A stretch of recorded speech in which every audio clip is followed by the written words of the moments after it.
Hey guys, Mr. Benchwork here. I am back on the Vegas job and today I am installing a backdrop. So I wanted to cover this in quick fashion just to give you guys an idea of what's going on and how I do this process. So you'll see that this is a piece of 3/4 inch plywood and there's just pocket screws that are securing it to the benchwork surface. Now it does help if the benchwork surface is 3/4 inch, but it's not necessary. You can absolutely do it with 1/2 inch. Over that is actually going to be a rolled tin product, and then that is going to be secured with these guys. So this is VHB, which is very high bond adhesive. It's sold by 3M, among other manufacturers. And it's actually a pretty quick and painless process. So what I did is I put in all the straight pieces, and then you'll see all this black spray paint. It's just kind of quick and dirty.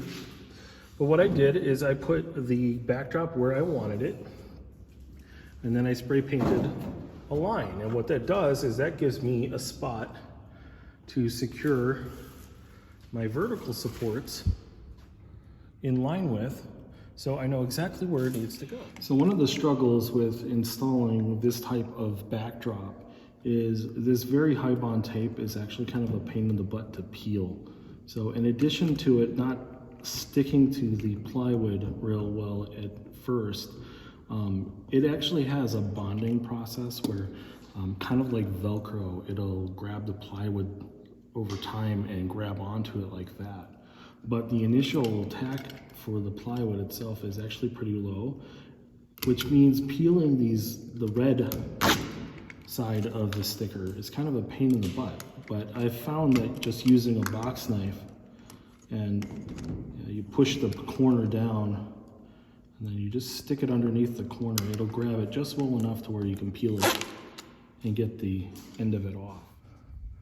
Another thing I should show you is I'm actually using two different types of VHB. So I'm using these roughly 2-inch squares, but I'm also using tape product. So it's actually identical in every way. The only difference is this is sold in a roll.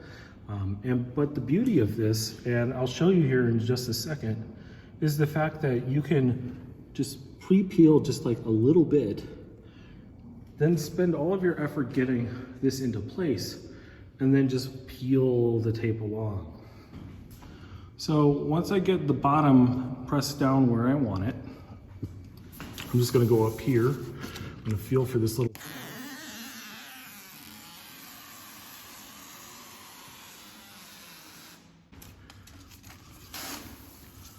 And peel it away. And then I'll just come back over here, stick my hand on it. I do not recommend you use tools for this because it will scratch the surface. But it's that quick and easy.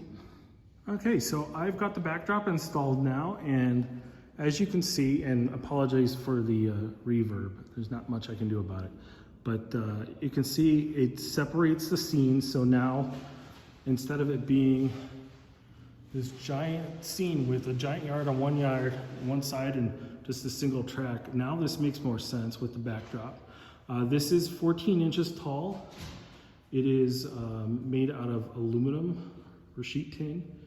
And this is the same material that's used for trimming houses. So you can find this at Home Depot or Lowe's or Menards if you happen to be in their area.